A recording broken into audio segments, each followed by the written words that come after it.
স্বাধীনতার পর বাংলাদেশে 3টি গণ অভ্যুত্থান হয়েছে, কিন্তু এই 3টি গণ অভ্যুত্থানের পর আওয়ামী লীগ বিএনপির মধ্যে কে বেশি লাভবান হয়েছে, এই প্রশ্ন এখন সচেতন মহলে ভাসছে।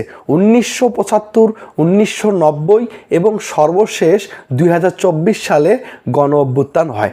এই 3টি গণ অভ্যুত্থানের পর আওয়ামী লীগ বিএনপির মধ্যে কে বেশি লাভবান হয়েছে, চলুন আমরা শুনে নেই সাবেক স্বরাষ্ট্র প্রতিমন্ত্রী সোহেল তাজের মুখ থেকে।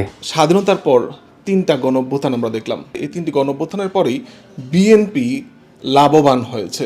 কেন মনে হচ্ছে যেখানে আওয়ামী লীগ লাভবান হয়নি, বা এই 3টি গণঅভ্যুত্থানের মধ্যে কোনো মিল খুঁজে পাচ্ছেন কিনা? আচ্ছা, আপনি গণ অভ্যুত্থান বলতে মিন করছেন 75, 90 এবং বর্তমান যেটা এবং 24।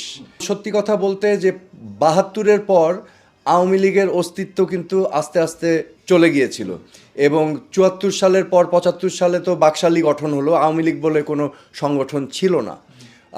এবং 75 নভেম্বরের পর সেই সংগঠনটাকে আবার পুনর্গঠন করা, পুনরুজ্জীবিত করা, এটা তো সময়ের সাপেক্ষ একটা ব্যাপার ছিল। তো ওইভাবে যদি আমরা চিন্তা করি যে হ্যাঁ, বিএনপি লাভবান হয়েছে, কারণ একটা নতুন দল হিসাবে তারা আত্মপ্রকাশ পেয়েছিল। 90-এর গণ অভ্যুত্থান যেটা এরশাদ বিরোধী, স্বৈরাচার বিরোধী, সে সময় এরশাদ ছিল সবচেয়ে বড় স্বৈরাচার, এখনকার তুলনায় তো দুধ ভাত।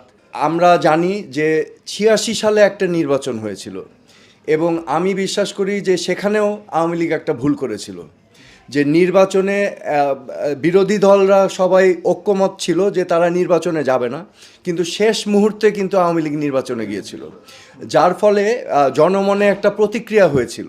সেই আন্দোলনের ফসল যখন ঘরে আসলো, সেই সময়ে এরশাদের পতনের আগ পর্যন্ত বেগম খালেদা জিয়া কিন্তু একটা উপাধি পেলেন জনগণের কাছ থেকে, আপসহীন নেত্রী।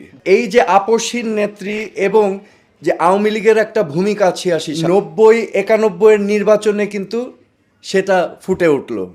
হ্যাঁ, হ্যাঁ, সেক্ষেত্রেও বলতে পারেন। এবং 2024 সাল আপনি বলেছেন, আচ্ছা 2024 সাল আবার, মানে এটা খুব মর্মান্তিক একটা ঘটনা।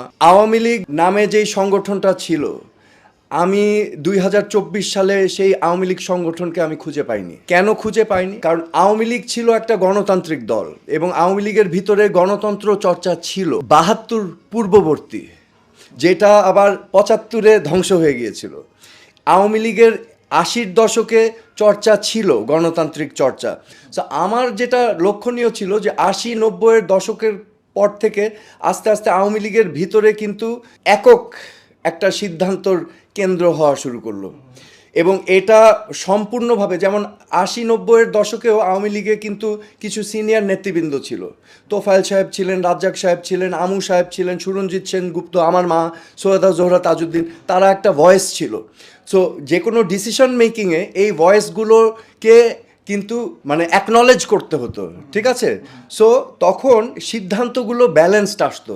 কিন্তু আমি দেখলাম যে 2008-9-এর পর থেকে বয়সের কারণে অনেকে রিটায়ারমেন্টে চলে গিয়েছেন, এখানে একচ্ছত্র ক্ষমতার একটা বিস্তার হলো, যার ফলে আওয়ামী লীগের ভিতরে গণতন্ত্র ছিল না, এবং আওয়ামী লীগের ভিতরে গণতন্ত্র নেই, এবং দেশ শাসনও হয়েছে অগণতান্ত্রিক পন্থায়। কারণ আমি দেখেছি আমার নিজের অভিজ্ঞতা থেকে, আমি যখন এমপি ছিলাম 2008 সালের পর, আমি 2012 সাল পর্যন্ত এমপি ছিলাম, তো আমি দেখেছি যে রাজনৈতিক ডিসিশনগুলো দলের মাধ্যমে হতো না, এটা গোয়েন্দা সংস্থার মাধ্যমে হতো। রাজনীতি বিচ্ছিন্ন হয়েছে আওয়ামী লীগ, যেটা ছিল জনগণের দল, যার ফলে আমরা দেখেছি আওয়ামী লীগের রাজনীতি ধ্বংস হয়েছে, একচ্ছত্রভাবে করেছে, যেটা আমরা দেখেছি 2014 সালের নির্বাচন, 2018 সালের নির্বাচন, 2024 সালের নির্বাচন। প্লাস এখানে কোনো জবাবদিহিতা ছিল না সরকারের। জবাবদিহিতার তো একটা বিষয় আছে। কোন সরকারের? মানে বিগত সরকারের নির্বাচন দেওয়া হয় নাই, সুষ্ঠু নির্বাচন, দ্রব্যমূল্যের ঊর্ধ্বগতি, ব্যাপক দুর্নীতি, অনিয়ম, অব্যবস্থাপনা, ঠিক আছে, বৈষম্য বিরাজ করেছে সমাজের প্রতিটা সেক্টরে, এবং তাপ বাড়িয়ে দেওয়া হয়েছে, তো আমরা ফুটছি, আর ঢাকনা টাইট করে দেওয়া হয়েছে। এটা হচ্ছে বিস্ফোরণের একটা রেসিপি। এটা আজ না, কাল না, পরশু না, একদিন না একদিন ঘটতই। নাও এখন আপনি আসেন, আপনার প্রশ্ন বিএনপি, এখন বিএনপি নির্যাতিত হয়েছে গত 15-16 বছর।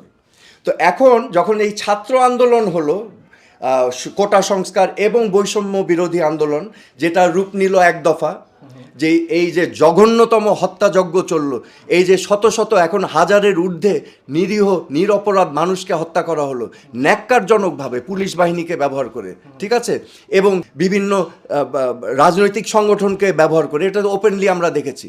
সো এই বিস্ফোরণ যখন ঘটলো, স্বাভাবিকভাবে যেহেতু বিএনপি একটি বড় দল, তারা তো বেনিফিটেড হবেই।